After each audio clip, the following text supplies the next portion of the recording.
Hello, and welcome to the South Coast Artists Index, where artists, performers, and writers, as well as curators, directors, and supporters, anyone with ties to the creative community, drops by to introduce themselves to you. We'll talk about their beginnings, their vision, their passion, and so much more. The South Coast Artist Index podcast is brought to you in part by Heavenly Spirits, who invites you to celebrate the art of life and creative communities everywhere. Learn more at heavenlyspirits.com. Hi, this is Ron Fortier with another episode of the In Focus podcast brought to you by the South Coast Artists Index and sponsored in part by the lovely folks at Heavenly Spirits Imports. And we're going to do what we always do with every guest. We're going to have our guest introduce themselves and spell their name, because sometimes we get some fun out of that, and sometimes we get nothing. And the things that you think you would get nothing out of is what you get the most out of. So with that in mind. Well, hello, my name is Marcia K. Hales, and it's spelled M-A-R-C-I-A, capital K, and then H-A-L-E-S. Okay. So the question always follows up is, do you have difficulties with your name? Like when you... Not usually, although people spell it wrong most of the time, but even relatives. They spell Marcia and as well as Hales wrong? Yeah, no, Hales not so much, but Marcia, yeah. Really? Yeah. And I actually did have somebody come into a high school class one day with my lunch and asked for Marcia Hales. And I was like, really? So yeah, that was kind of weird. But that's a friend, fellow artist, Jim Charette. He got a phone call as a telemarketer, and they were looking for Mr. Jim Charette or something to that extent. It was just kind of weird. Yeah. So let's let everybody know. First of all, you are living in the Points. Yeah, I live in Grosse Pointe Woods, and we moved here last year from Traverse City, Michigan. We just wanted to be closer to cultural things, the art museum and, theater, maybe, music stuff. So, and we have some friends down here too, and I grew up down here. So once the pandemic smooths out a little bit better, I'll be able to see some of the people I actually knew when I was a kid. So that'll be nice. But I haven't really pursued any art galleries here yet, aside from having my artwork show in Mount Clemens. I was juried into a show there in January. But other than that, I haven't really shown too much down here. I'm still showing my artwork up in Traverse City, actually in Elk Rapids at the Twisted Fish Gallery. Twisted Fish. And I have been in that gallery since the early 2000s. Okay, let's go back a couple of steps. Number one, because it's a primer that our mutual friend Henry Hopper from the Detroit Fine Arts Breakfast Club, he gave me a what he called a dime tour. It was more like a dollar tour in relation to his dime tour concept. But he took me out to the Points, because I had always heard of Grosse Pointe as being, it was one of the Tony neighborhoods in the country. The Grosse Pointe, Shaker Heights, several other neighborhoods. And he's like, "Oh no, it's the Points." I said, "Well, how many of them are there?" And he said, "There's 5, right?" Yeah, could you just give us a bit of a primer on that? Yeah, the Points is funny because when I grew up, I always thought of Grosse Pointe as, place where if you didn't have billions of dollars, you didn't live there.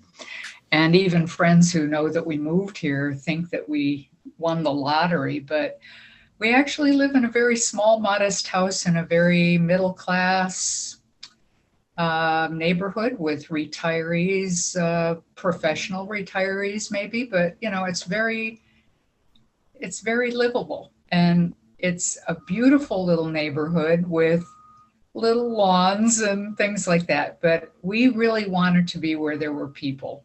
We had been living up in the woods, and we just couldn't take it anymore. So we're city people.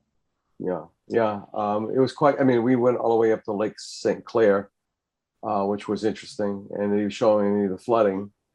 And no sooner did we leave Detroit on the 24th, I think the following morning is when the sky opened up, Yeah. the 24th of June. Sky opened up, and my wife said that they haven't had rain like that since the 2014 floods, that she lost quite a bit of things in that flood. Now, what's your connection with the South Coast here in Massachusetts? You're a Swain graduate or Swain alum? Oh, I lucked out though. I'm a graduate of UMass Dartmouth. Okay. But it was my advantage to have many of the instructors on my thesis committee and my team that were from Swain. Swain had just closed. I'm not sure it was so lucky for the art instructors. I think they all really loved Swain. But I was very lucky to have some incredible people on my thesis committee. People you know. Okay. Dick Doherty was my thesis advisor, and Mark St. Pierre was on my thesis committee. Sig Haynes, yeah. Yeah, Sig Haynes. So it was really a good team, and I was there. Was it? Was 89 is, I think, when the transition occurred, wasn't it? Yeah. So I started in 1990, so it was right after that. So yeah. Right. So, and I just saw Dick not long ago.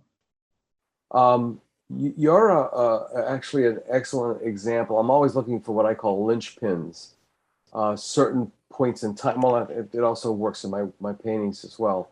But certain points in time where there's a linchpin that swings things around or connects things together, and so many of the Swain alum are still walking around broken-hearted that Swain is gone. Yeah. I was a SMU, Southeastern Massachusetts University graduate, 75. We hung around with the Swaineys and quite a bit. And but I think this is the first time that I've gotten a perspective of now. It was still SMU when you were there, or did it just change over to Dartmouth? Strangely enough, I started out at SMU and graduated from UMass Dartmouth. Okay. First year and second year, and that was it. Yeah. So that with that perspective, here you are an SMU / UMD, University of Massachusetts Dartmouth graduate, but you still got some of that tingle from Swain because of the instructors that were brought on over. Absolutely. Which kind of makes you a hybrid. I think so too. Yeah. That's a good way to look at it. Yeah. Yeah. The cachet of Swain is still very, very strong. And I think in the overall picture of the creative community, that it's probably one of the major components of what has created the creative community of the South Coast, Massachusetts today. Your major was? Painting. Okay, it was a giveaway because you're sitting in front of one. So where'd you go for undergraduate school? Pardon? Where'd you go for undergraduate school? I went to UMass Boston. Ah. I lived on Beacon Hill, another very fancy neighborhood. Yeah, but very Tony. Yeah, they say. I could never understand that term, Tony, because you would think that refers, it's a derogatory term for Italians. Like, yeah. Bostonian? Yeah. Yeah. So I lived in Boston for 11 years and then New Bedford for 7 years. And then we moved to San Diego. We were there for 10 years. Then we moved back to Michigan. Wow. So we've been moving around a little bit, but it's an adventure every time. So we really enjoy that. Yeah. And now that we're retired from jobs outside of the house and studio, we don't have to worry about finding jobs again. Always had to work. So Yeah. Yeah. Yeah, that's true. It's you have to wonder sometimes at how much creative impetus, wind at your back, or propulsion, whatever you want to call it, had been wasted in creative practices and lives because we had to pay the bills. exactly. And so many European countries, the artists are very, very fortunate that their government makes sure that they're happy and solvent, Absolutely. and producing. I know. Yeah. It breaks my heart. And that would have been something that I would like to work on too, is, the politics of being an artist and having these problems. So that would have been I would have pushed for art education if I had been in an art situation. But after having my degree, I never did teach aside from teaching in the jails in California. Wow. I taught art in a group setting of people that had been involved with alcohol and drugs after they got out of prison. And after doing that for a year, I was able to work with people inside of jail. I started with the women's prison. No, actually started with the men's prison. And that was pretty scary, but the women's prison was even a little scarier. I can only imagine. What are some of your memories or experiences in that, as they use the term, in that kind of population? The prison population? The men always gave me their artwork when they were done with it. And the women never gave me their artwork. And it was partly because I think that they would have gotten teased in a bad way in the men's prison if they brought artwork back into the dorms. And the women were always saving their artwork for their families and their kids and their moms and that kind of thing. So that was kind of interesting. But the women's prison houses everybody. In the men's prison, I was just with the medium detention. Wasn't terribly serious. But with the women's prison, because there's so few women prisoners, they were all in the same place. So you had people that had been murderers and down to, selling marijuana. So you had this big range. But teaching, it was more like therapy for them. I wasn't really teaching so much as I was just helping them to do what they wanted to do best and keeping them occupied. The social workers felt at that time that art and play, I'm not sure if they wanted to confuse those two, but that criminals actually do a lot of work in their job and that they never had childhoods. They didn't know how to play. And that may have been why, if they hadn't been criminals, they would have been very successful in business because that's all they knew is how to make money. Yeah, that's really interesting. So, they would have classes in play, and then they just felt it was really important to have an art class too. So that was interesting. I had to drive all the way out there, and the men's prisons were in a combination of high security, medium detention, that kind of thing. You had to drive 4 miles on very, very private roads to get up the mountain to this facility. Wow. And no picking up hitchhikers, no. Oh yeah. I mean, there were signs that said that, so it was Yeah. kind of interesting. But anyway, yeah. So it was more of therapy than anything for the people. How did it affect you and your work?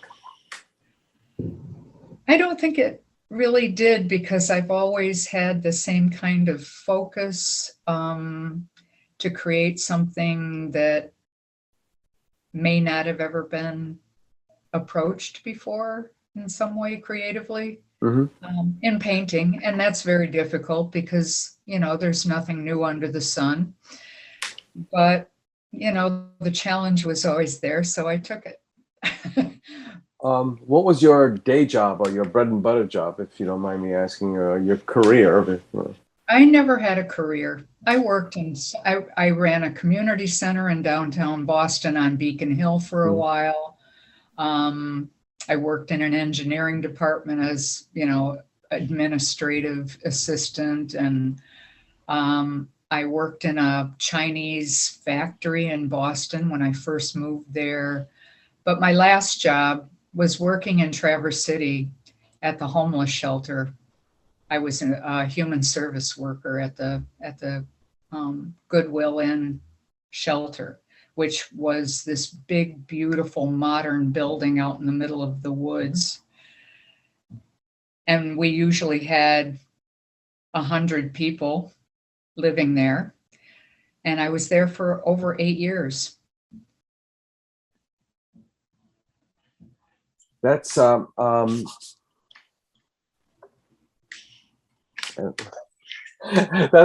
that's actually kind of interesting because every place that you've lived in obviously came with a whole other perspective that it gave you. Right. And sometimes I wonder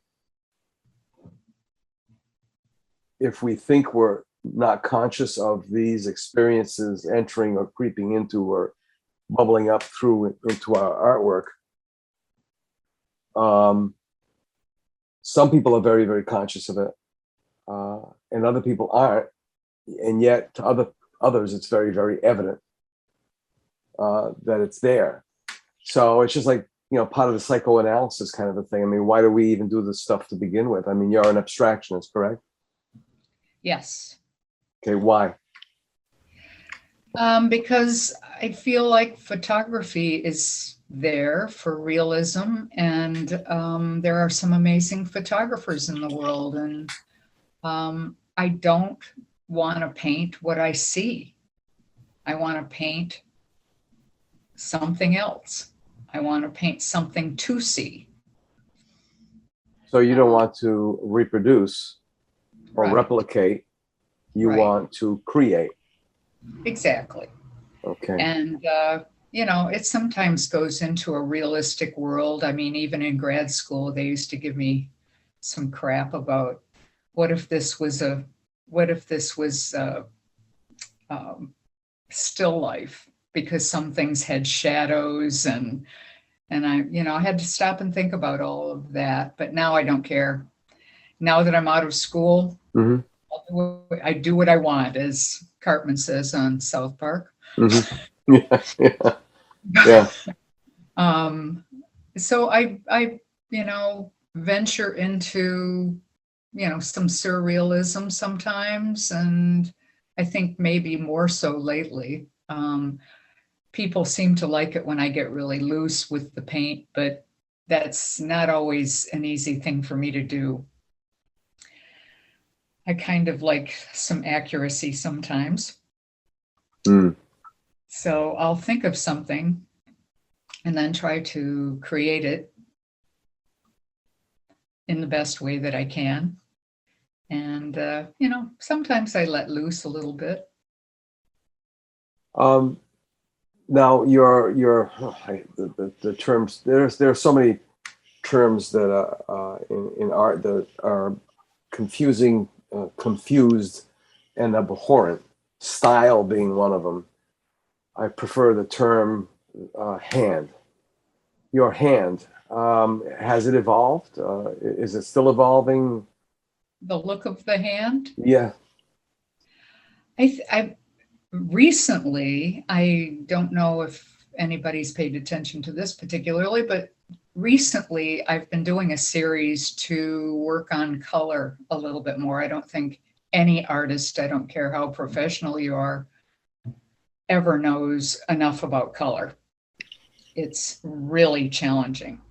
So I've been using the look of the hand by just doing a scribble of sorts, filling a canvas with scribble, my own signature kind of scribble, and then filling in the spaces with colors to see what I can come up with in terms of juxtaposing certain colors against other colors. And then, of course, accentuating the different sizes and shapes of the areas. And some people are really liking them. As a matter of fact, I'm kind of surprised because they were really more of an experiment, or kind of an educational tool for me.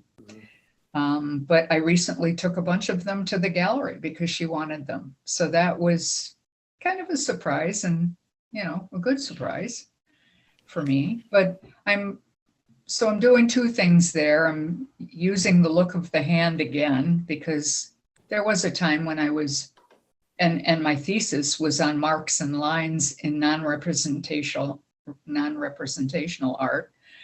I used to do mostly just marks, filling whole canvases with marks.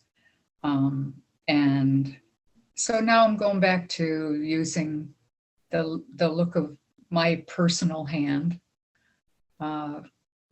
in addition to learning about color. So kind of a good combination. Now, speaking about marks, Jeffrey Poons, I remember seeing him in the now seminal Painter's Paint, or Painter's Painting. It was a huge documentary when it came out, I think in '75. And basically, his work was just, they look like, what are those jujubes or whatever, the little candies, the multicolored candies that you get at the theater. And they were just, they weren't random. They did have some sort of pattern. They did have some sort of narration of movement. I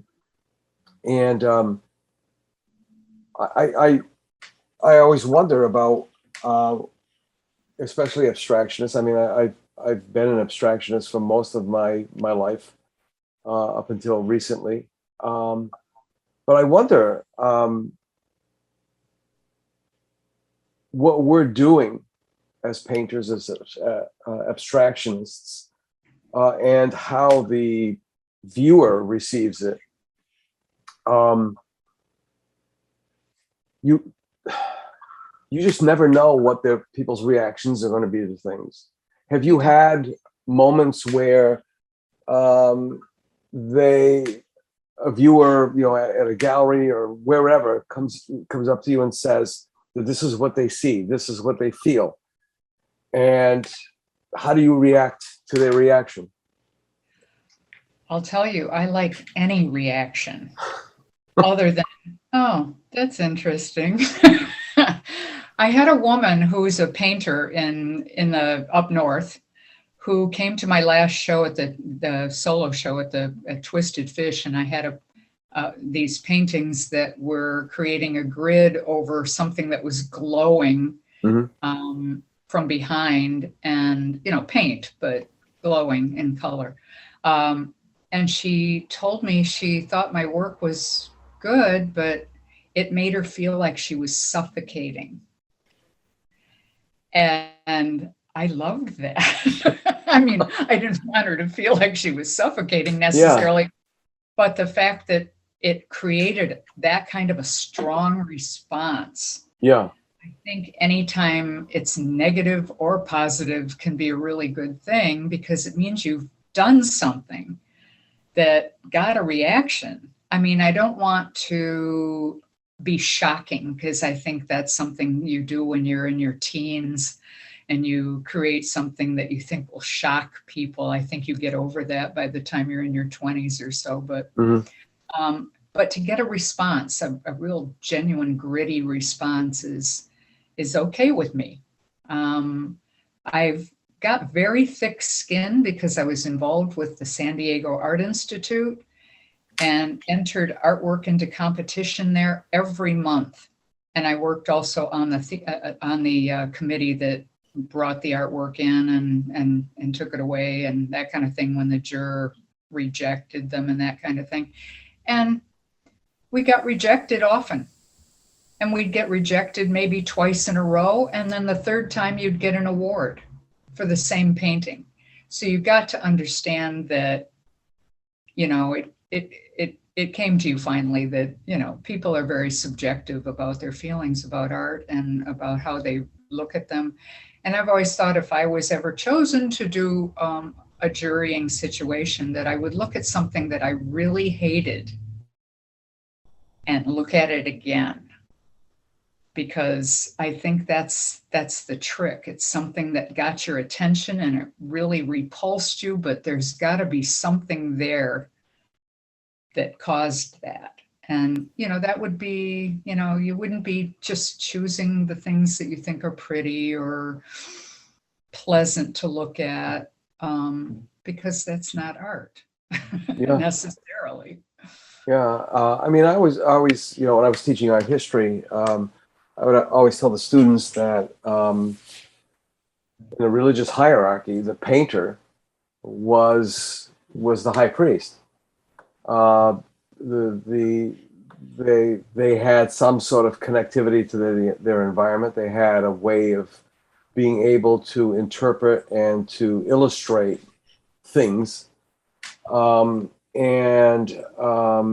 there's also, you were speaking about mark making before. There's something about the marks that I think are just built into our DNA. For example, you cannot put down a horizontal line in a subjective piece, in an abstract piece, without it immediately becoming landscape. And there are other marks as well, circles, for example, which you use quite a bit. They just trigger off some sort of a primitive, maybe subconscious kind of reaction that I think maybe both the artist and the viewer don't even know is going on. That's what I find kind of intriguing by it. You know, I've discovered about maybe 10 years ago that it's women who do circles and men do squares. I don't know if that's always the case, and probably not, but it's very often that if you see a very blocky, kind of squared off abstract, it'll be a man that did it. So I started feeling really good about that. I thought, maybe there's a feminine quality to my work that I was not aware of. No, that's really, really interesting, because I mean, I had concepts, or what's the word that you can use, like an intuition kind of a thing. Or I worked in marketing for over 40 years.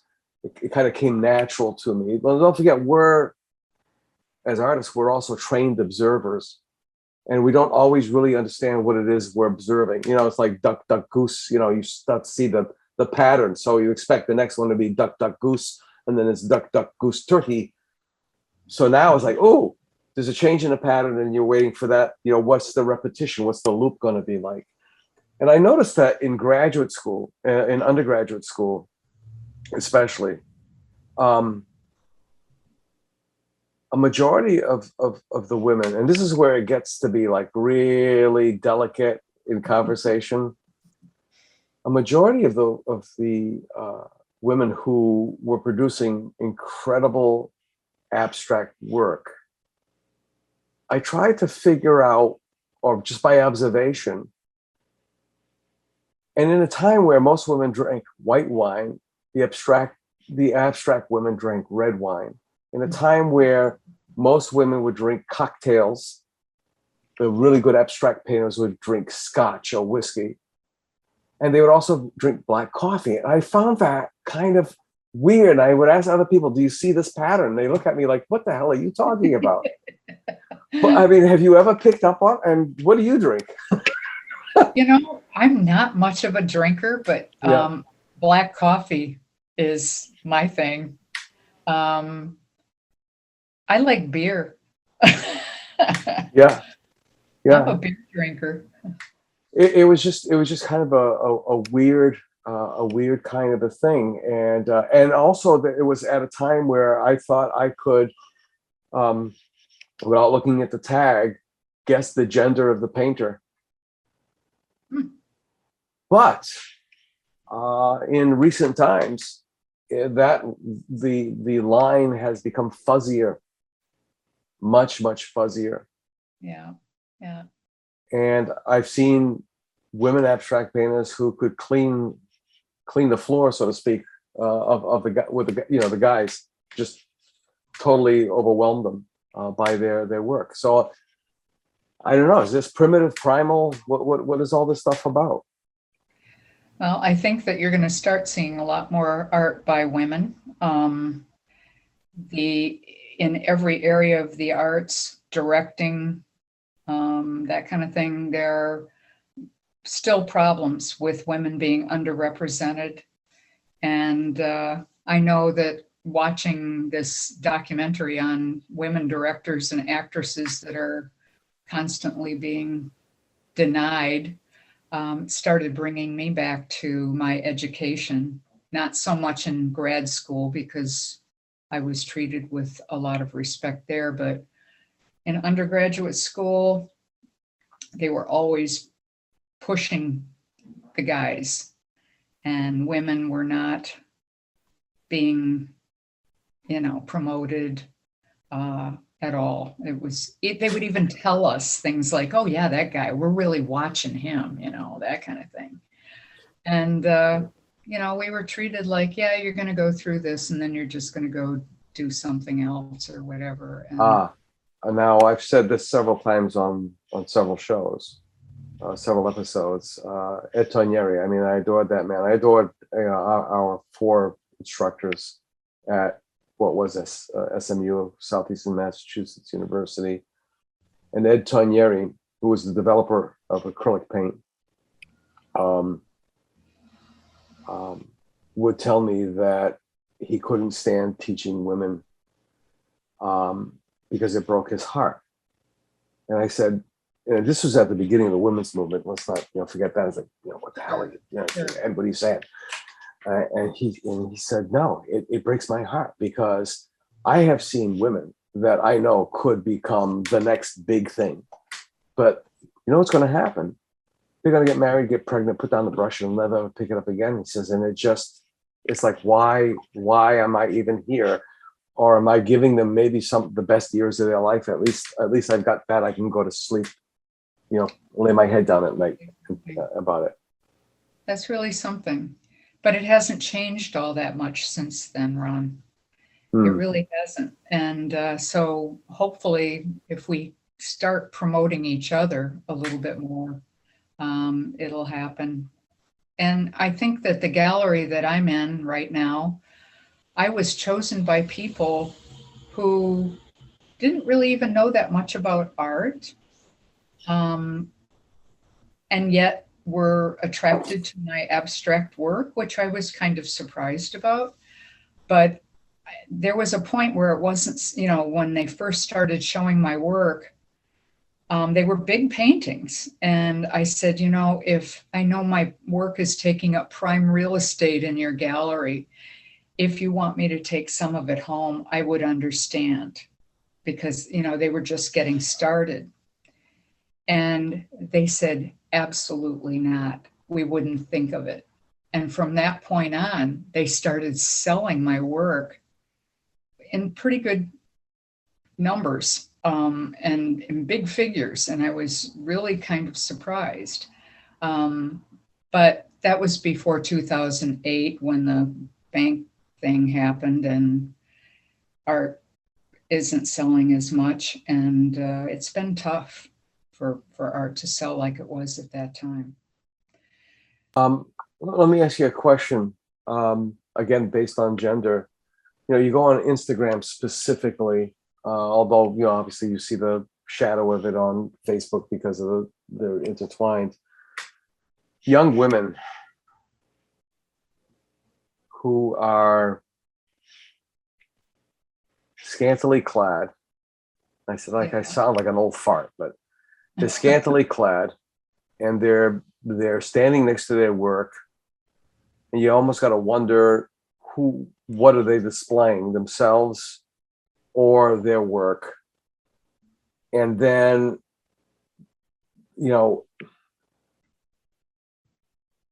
the work is not always of any caliber. Yeah. So I guess you would need the scantily clad, endowed young woman. And then, so, you've got these young women who are doing this, and some of them don't have to, but it's a small percentage. And I just don't get it, because there isn't a counterpart that I've noticed with men doing it, which would be kind of weird. Maybe, I don't know. It's another one of those phenomena that it's another phenomena, Yeah, maybe they just don't feel their art is enough, Maybe nobody's ever told them their art was enough. But, I think back at the early days of, or the early 70s, late 60s with Linda Ronstadt, who is an incredible artist and singer and incredible talent. Look at some of her album covers when she first started. It was all about the one with the daisy maze, and yeah. So maybe they're looking at it that way, and maybe it's just style. I mean, I just don't pay too much attention to what people wear anymore. I'm over it, I guess. Yeah, it is crazy, man. I mean, there still is gender that's involved somehow, and I don't know why. It's, there's just so many things. As I've gotten away from abstract being the main body of my work, abstraction being the main body of my work, now I'm a little more clear-headed about other things, for whatever reason. And one of them is that there are people out there who are undereducated in the arts. I've had people say to me, looking at my abstract work, it's, I had comments such as, what am I supposed to be looking at? Right. Well, it's interesting that you should bring that up, because I think that's important too. Sig Haynes made sure that we understood in our grad classes with him that names were important. He wanted us to understand who was doing the work. And, it was a struggle to find women artists that I really enjoyed, because a lot of them weren't in the books. But Kiki Smith, I really love her work. Cindy Sherman, love her work. But in terms of abstract work, I really loved Elma Thomas, and she was one of my influences.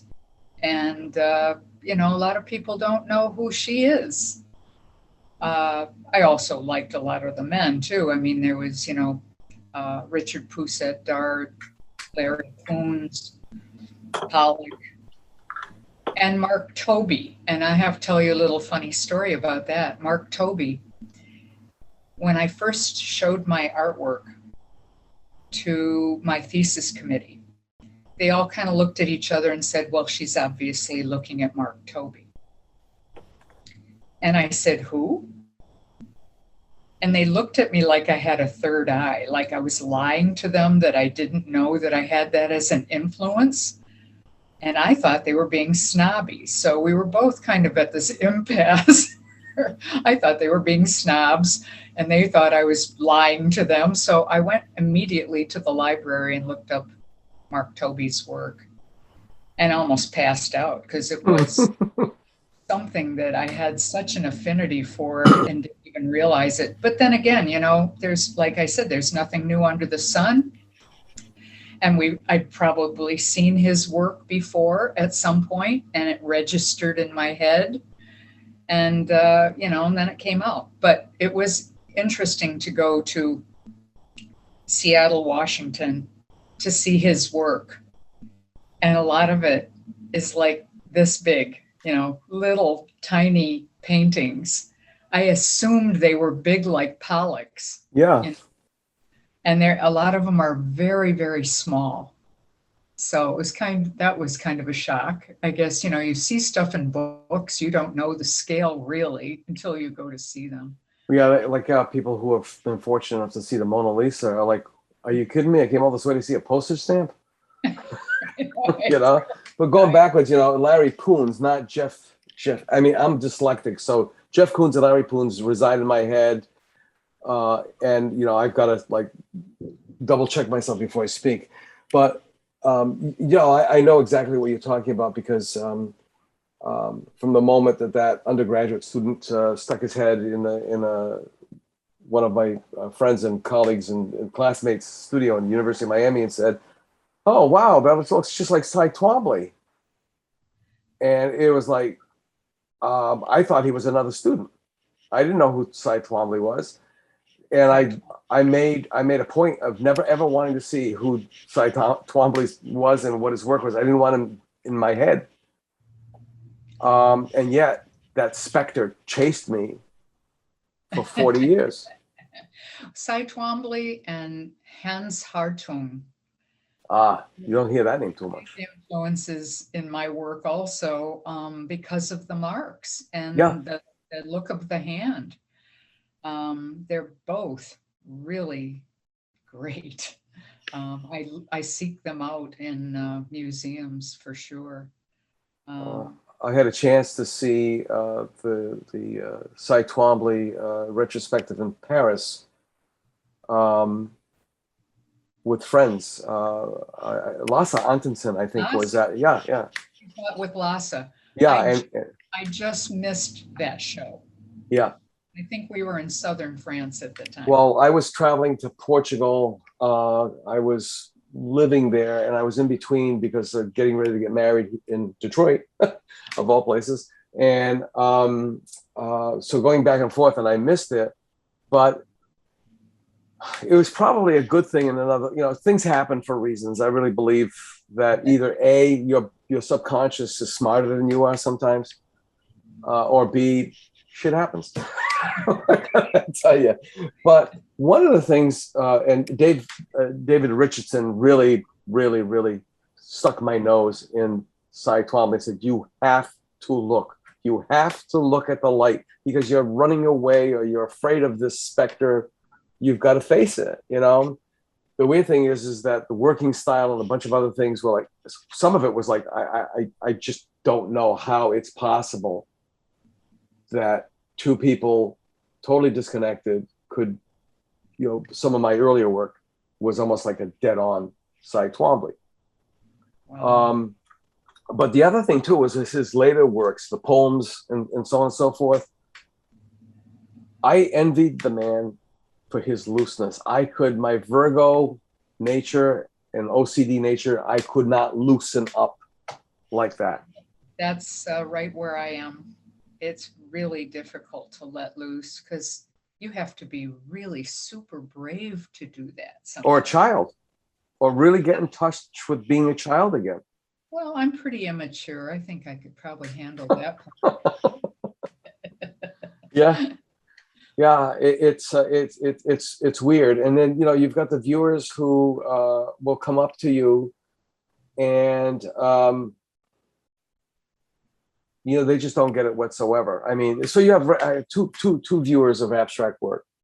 The ones who feel intimidated by it and they feel stupid. Right. They feel stupid. And then the other ones who just are nasty about it. Mm. It's like my 3-year-old could do that, give a monkey enough paint and brushes and they could do the same thing. And then there's that third category. And these are people who have had little, if any, art art history. And they come up to you and they're standing there with a jaw drop. And they're telling you that they were moved by what they saw, but they just don't quite understand what their emotions are at that particular point in time. Have you had that kind of experience? Yeah, as a matter of fact, a woman just the other day, a good friend of mine, I went to visit up in Traverse City, told me, your new work is so good. She goes, I can't explain how I feel about it. She said, but it's just good. She goes, it's just really good. And I'm like, and she's not an artist. She's a former pastor's wife and raised children. And, she did her work, I guess. But, and I think she might've been a nurse too, but not involved with the arts in any way particularly. So, it was really that's kind of special to me when somebody looks at my work and thinks it's really good. And and partly because I think it helps that when I tell people what I expect from them in terms of looking at my art, I want them to look at it like it's a visual playground. And it's something that they can just get lost in, but they can feel about it any way they want. And I'm not going to tell them what my intentions are ever, because I think that just ruins somebody's enjoyment of the work. But to actually just kind of let your eyes play around in it for a while, and do you title your work? I do, because I understand that numbering is really not a good idea. So I do title, but I often try to steer it away from anything concrete. I don't want people looking for that squirrel eating a hot dog bun at Fenway Park or whatever. I want, or the cascading sunset, or what? Yeah, I would prefer that they look at it in a different way. They're going to see what they're going to see, but with the title, I'll try to keep it really abstract also, like a title of a song, I had one painting that I called Rim Shot. I think I remember seeing that one. Well, I sold it a long time ago. It's just, it's an older painting, but I called it Rim Shot because I was listening to Erykah Badu and she did a song called Rim Shot. And I thought that's a great name for a painting. Yeah. And sometimes I would actually look in a dictionary and find the weirdest word I could find and use that as a title. Really? Just to throw people off a little bit and give it a way of just identifying it in my own categorical way, I guess. But a lot of times titles of lines from songs like Can't Find a Better Man, something like that. Yeah, it's funny because I stopped titling because I saw some of the titles of some other people's works, and like Cascading Sunset or Glistening this, or some other stuff, and it's like, oh my god. And it's like, okay, so then I noticed that people would look at the work, then they would look at the tag, and they would look at the work, and now they're trying to make an A-B connection, Right. So I decided that I was just going to use, so somebody asked me, what's number 45-6? I said, number 45 is, I painted that at my house, which is number 45.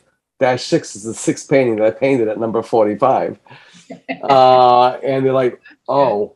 And I explained to them why I don't do the titles. But then I have a friend of mine who's a very good abstract painter. And he said, I'm going to tell you, by sheer accident, I discovered that the title sells the work as much as anything else. I was just going to say that. That's one of the reasons I don't number them either, because, occasionally I'd like to sell. It's not my main motivation, but it is, it's always in the background somewhere. And they don't sell if they're numbered as well as if they have a title. People want to be able to say, I want provenance. I want Scheherazade #1. She dreams in color. Yeah. That is sort of crazy. So where are you going? Where are you going from here? What's your goal, your aspirations? Well, quite frankly, one of the reasons I chose the idea of taking this time right now to do small works that are helping me is because my studio is 10 feet by 10 feet. And I have no place to store anything. So without a show coming up right now, I don't want to do anything really, really big until that's in the foreground somewhere. But right now I'm also, I don't know if it's because of the move or what, but I'm kind of at a standstill and I'm kind of between things right now. And I'm having a really hard time focusing on what I want to do next. So I figured as long as I kept busy with my work, and I've even, farted around with some work, doing some crazy egrets and paintings of animals and things like that just for fun and for people that really needed them, that were being heartbroken by their animals, just to keep it going, keep in my studio, keep it working, but some things will come out of that. And one that I thought I hated, really thought I hated, it was a big painting. I put it aside for a little while, brought it back, repainted some areas of it, and it's now one of my favorites. And they chose it for the gallery this past weekend, so they liked it too, apparently, but it's got color work, a palette that I've never used before. It's got greens and reds in it, and I don't use greens and reds much. Oh, those are like really that's like red, white, and blue. Yeah, that's really tough because right away there's another one of those symbolic things, or this case cultural. It's Christmas. Exactly. And it's funny, but I did it right after Christmas. Yeah. But it's kind of a what my mother used to call bellyache green, which is maybe kind of a mint green, and the green we used to paint walls with in the 40s. Institutional green. Yeah. I've got some other names for it, but we won't say it. Yeah. But anyway, this kind of strange green, but more of a mint green. Yeah. Which is just insane for me to be using in a painting. I've never done it. I just can't. But I think you shake things up a little bit when you use colors that, I've never used pink, and starting to use pink a little bit now too, in small doses. And I've done giant red paintings, and those have sold.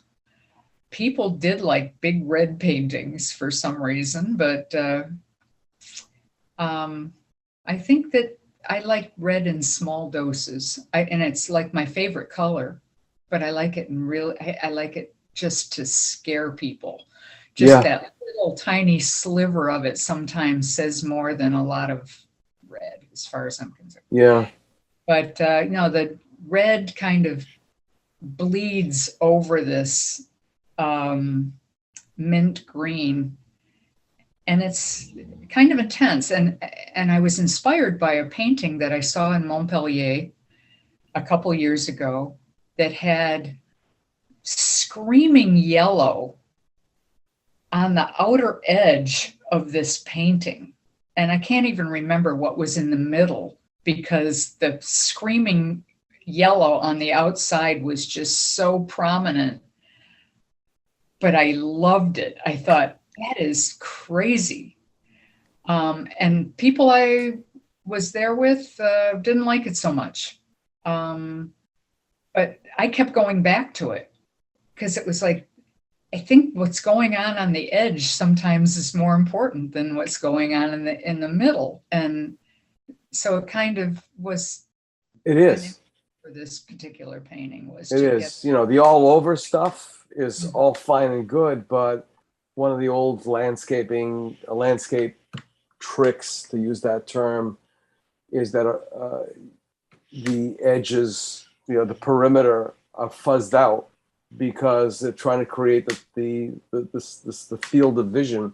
Your eyes only pick up that ovally shape, in a landscape format, and it keeps you contained, But the yellow of Van Gogh, or Van Gogh, if you're really cool, the yellows, I'm not that the yellows, and some of his colors were Schnabel, who did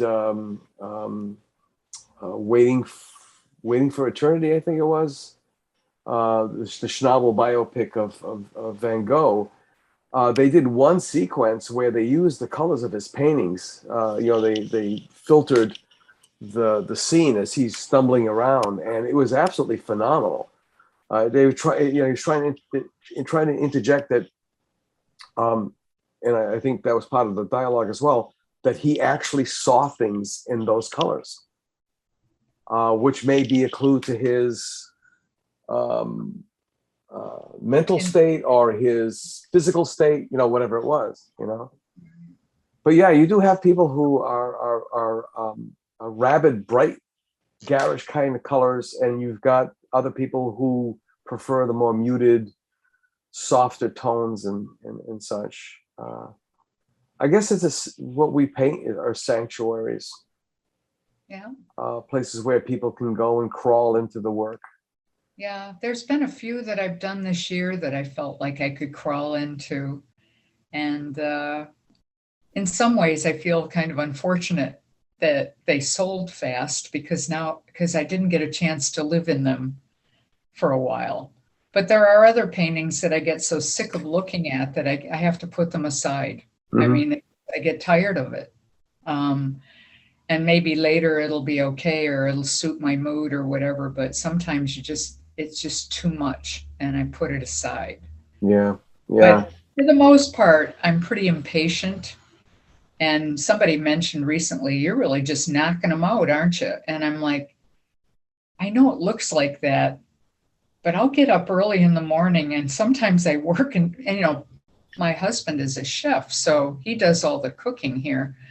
So he'll call me for dinner and then I'll go right back to it. And sometimes I'll have to say, oh my God, it's midnight. Maybe you should go to bed, So I'm not just doing a little bit of painting every day. If I'm doing something, I get totally immersed in it.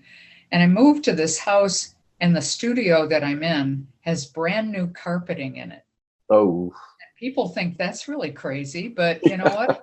My studio, I can do whatever I want with it. Exactly, right? Exactly. I did start out, I have to admit, because I try to do things neatly.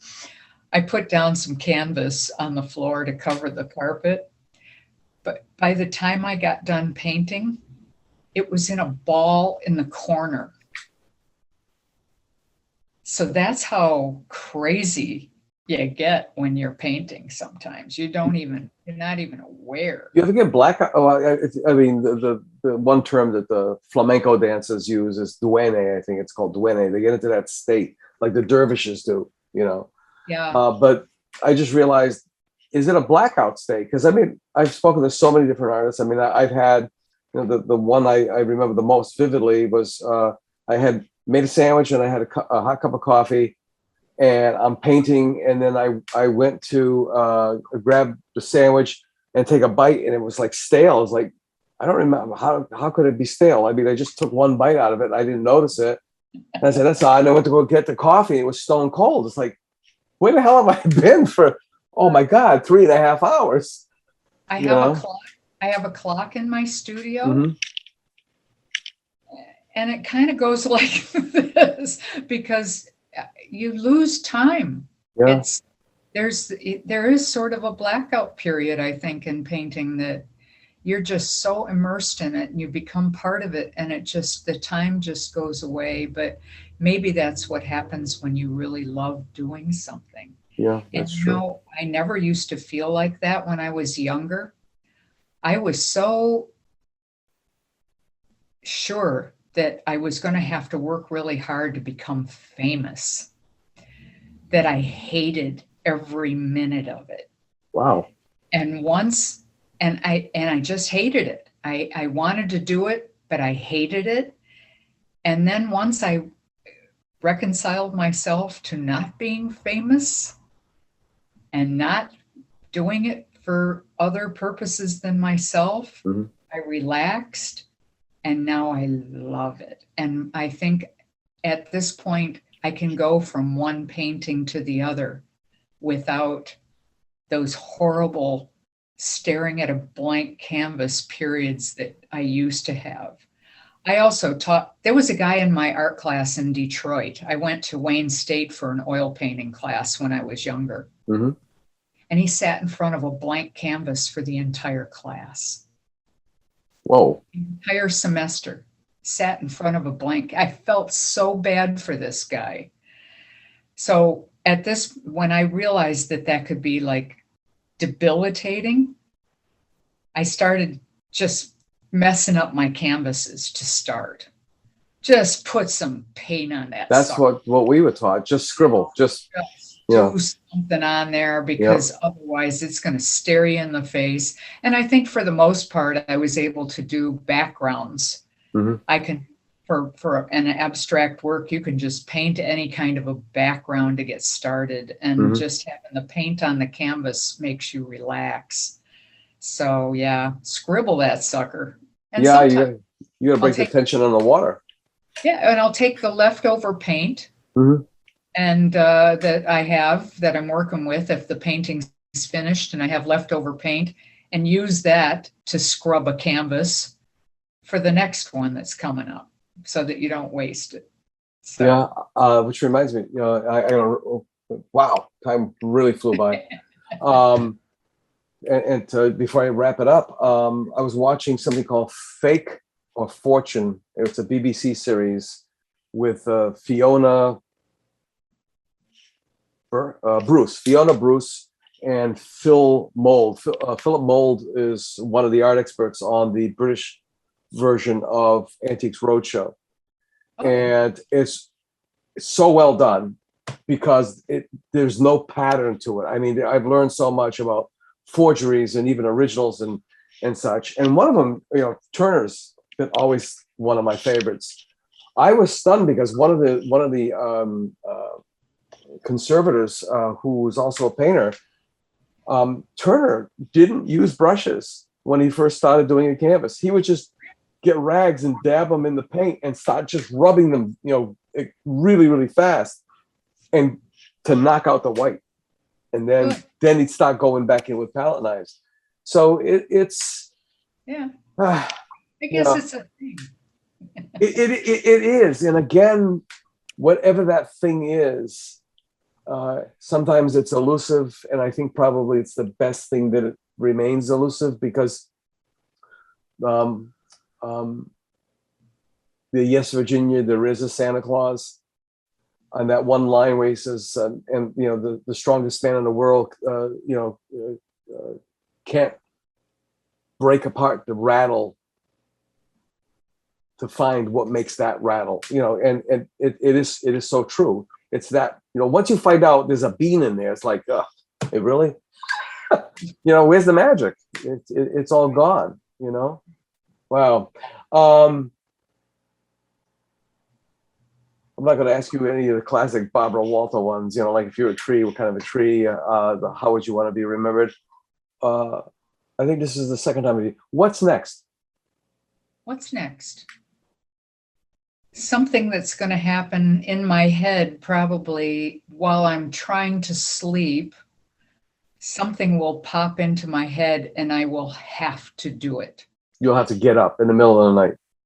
I will at least have to keep it on the burner somehow so that it gets done in the studio. Because a lot of times I'll see things and it's all about really what I want to see, and I don't know if it's like that for all artists, but I know for me, it's what do you want to see? And then I try to create it. Do you believe, as Michelangelo believed, Michelangelo would say, I'm not creating anything, I'm releasing something, that in that block of stone, there's an angel, and my job is to knock out everything that's not an angel. That's a great idea. Because to me, it was scrubbing the surface until I got down to that level of whatever it was that wanted to be revealed. But I got to tell you, though, I'm having as horrible as the subject matter is of the things I'm doing now, slavery and massacres and people being whose ships are being crushed by the ice and stuff like that. People between a rock and a hard place, victims of circumstance. I've never been happier because the challenge is so incredible to create. Good. To get into this space and time, and just walking the dog and not even thinking about painting and looking up and seeing, like for the Greenwood series that I did for the Greenwood Massacre, and seeing the telephone pole and going, oh my God. I don't even know what I was oh my godding, but I went and threw the first telephone pole in the first painting. Yep. And it was like, so you just have to, we're weird. You really are. The studio may be 10 feet, and I have 2 easels and a drawing table. You're in it right now. I mean, you can see. Mine is no bigger. Yeah. Well, this is the upstairs, but I'm in it. I'm listening to my rock and roll. I mean, there's no place I would rather be. And my old studio was in the basement with a window that overlooked the air conditioner. Ooh. And I did some of my best work in that room. Yeah. Yeah. So, no matter, I've done it in bathrooms. I mean, that doesn't sound right. I painted in bathrooms. Yeah. All I can think of was an airliner, but never. Anyway. So we're a little weird. Yeah. But we're happy, and we're very lucky to have this for the rest of our lives, because some people don't have a clue what they want to do. No. And they're looking at their futures, because once they've retired, they're struggling to find golf or something else to make them happy. And we always have our art. Yeah, Jay Peterman of the Jay Peterman catalog. And I always say, because I remember my students at UMass Dartmouth, when I was teaching marketing, when I would bring this up, they'd like have this recognition of Jay Peterman, and it's like, no, not Elaine's boss on Seinfeld. And then you're getting older when they don't even know who the hell Seinfeld is. But he in the real Jay Peterman, he had this little manifesto on there. I think it was on the inside cover of his Slim Jim catalog that said, when will American manufacturers realize, I think that's the lead into that section, that people want things that make their lives the way they wish they were. I always thought that was a very, very profound statement. Yeah. And I think sometimes when they buy a piece of artwork, they can't give you any logical reason why they want that piece and why they decided, hey, $3,500, $5,000, I can do this because I have to have this painting. And it's like, wow. I think that's it. Yeah. It's got to be in the right place too. Yeah. Hey, we got to do this again. Okay. Yeah, I think so, because we have a lot to talk about. Oh my God. Yeah. Yeah. And that's always a good thing.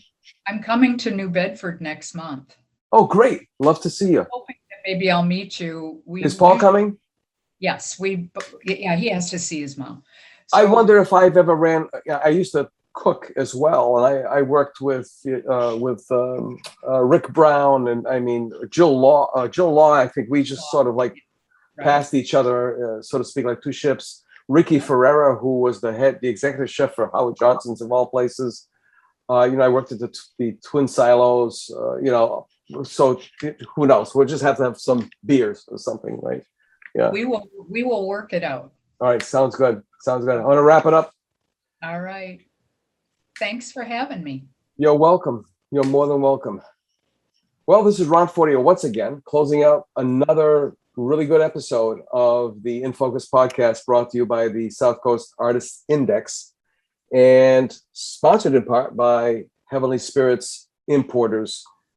And we hope you enjoyed the show. We're getting closer to our 100th episode. That's going to be exciting. And hope to see you next time. It's not over till it's over, remember? So just do what you got to do to survive and be nice to each other in the meantime. Thank you. Bye-bye.